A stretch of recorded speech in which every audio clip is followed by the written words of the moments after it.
Okay, Ranjit, congratulations on the test එක pass වුණා නේද? බොහොම ස්තුතියි. අද වික්‍රෝඩ්ස් මිචම්බල තමයි pass වුණේ. මොකද හිතන්නේ test එකේදී ඔයාට මොන වගේ අත්දැකීමක්ද දැනුනේ තේරුනේ කොහොමද? මෙමය විශේෂම කියන්න ඕනේ මම සෑහෙන කාලයක් ඕස්ට්‍රේලියාවේ ලෙව්වා. ඒ වුණාට මම හරි පාරට ආවේ ඔයගොල්ලන්ගේ ඩ්‍රයිවිං ස්කූල් එකෙන් තමයි. මම දැන් ලෙසන්ස් 7යි කරලා තියෙන්නේ. ඒ කියන්නේ පැය 7ක් මම හිතන්නේ. ඒ කාලය තුල මම හිතන්නේ මගේ ඩ්‍රයිවිං වල තිබිච්ච පොඩි අඩුපාඩු ඔක්කොම හොඳට තේරුම් අරගෙන මාව තේරුම් අරගෙන මට ගැළපෙන විදියට ඒක කරලා දුන්නා. ඒ නිසා මම ලොකු අවදානමකින් බේරුණා. මොකද නැත්තම් ඉතින් මට හේලවන්න බෑ. ඉතින් ඒ සියල්ලම ඔයගොල්ලෝ නිවැරදිව කරලා දුන්නා. බොහොම ස්තුතියි ඒ කරපු උදව්වට.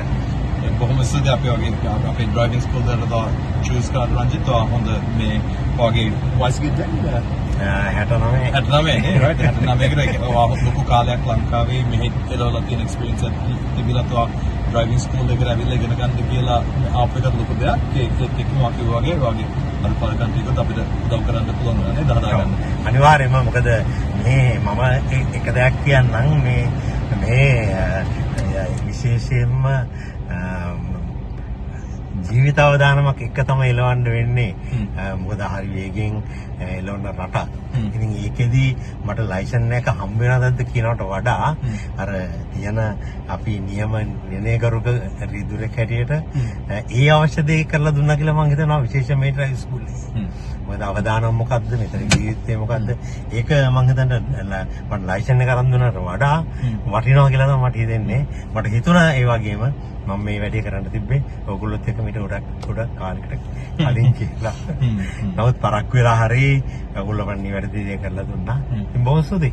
Good. Thank you Ranjit. මේ good අපි බොහොම සතුටුයි අතරම ඔයා වගේ කෙනෙක් අපේ ඉස්කෝලේ ඇවිල්ලා මේ ඉගෙන ගත්ත දෙයට මේ දැන් එතකොට ඔයාගේ overall like lessons 7ක් කරා ඒත් එක්කම අපිත් එක්ක mock test ටිකක් කරා නේද? එකක් හෝ තුනක් කරා නේද? එකක් හෝ තුනක් කරා. මම දැන්ට තුනක් කරා නේ. ඒකිනුත් ඔයාලා හිතනවාද benefit එකක් තිබුණා කියලා? ඔව් අනිවාර්යෙන් මම හිතන්නේ මේ විය යුතුයම දේ තමයි අන්තිම දවස් 3 නම් mock test කරන්න ඕනේ.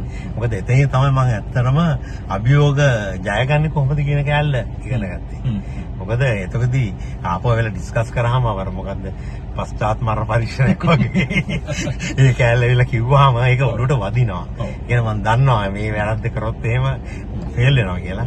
ඒක ගොඩක් වටිනවා. මම හිතන්නේ ඒක විය යුතුමයි කියලා තමයි මම හිතන්නේ. විශේෂයෙන්ම ආධුනික අයට කියන්නේ ඒ වගේ ටෙස්ට් වලට සහභාගී වෙලා තමුන්ගේ රියදුරු ජීවිතය සාර්ථක කරගන්න කියලා. Thank you Ranjit. අන්තිම ප්‍රශ්නේ තමයි ඒතර දැන් ඔයා අපිත් එක්ක ලෙසන් 7ක් කරා මොක් ටෙස්ට් කරා. තව මේ වීඩියෝ එක බලන තව කට්ටිය ඉන්නවා නම් මේ ඩ්‍රයිව් ටෙස්ට් එකක් යන්න හිතන රෙකමෙන්ඩ් කරනවාද ඩස් ඩ්‍රයිවිං? අනිවාර්යයෙන් කතා කරන්න දෙයක් නැහැ. මම අනිවාර්යයෙන්ම කියන්නේ මේ වගේ ඩ්‍රයිව් මම කියන්නේ මේකම කියලා කියන්නේ නැහැ මම. නමුත් මේ වගේ ඩ්‍රයිව් ස්කූල් එකකින් කැපවීම විශේෂයෙන්ම කැපවීමෙන් කරන ඩ්‍රයිව් ස්කූල් එකට ගිහිල්ලා ඒක කරගන්න මම හැබැයි රෙකමන්ඩ් කරනවා. ඔයගොල්ලෝ ගොඩක් හොඳ තැනක ඉන්නවා කියලා ඒ අතින්. Super. Thank you Ranjit Elang. Congratulations. ඔයාලා දැන් නිදහසේ එලවන්න පුළුවන් නේද? ඕස්ට්‍රේලියාවේ කිසිම බයක් නැතුව මේ ලයිසන් එක තියෙනවා. ෆුල් ලයිසන් එක හම්බුණා. ඒක කරගත්තා. ඒකෙන්ද අපි ඔයාලා මේ ජය වේවා කියලා කියනවා. මේ good. Thank you. Right. Thank you so much. Thank you.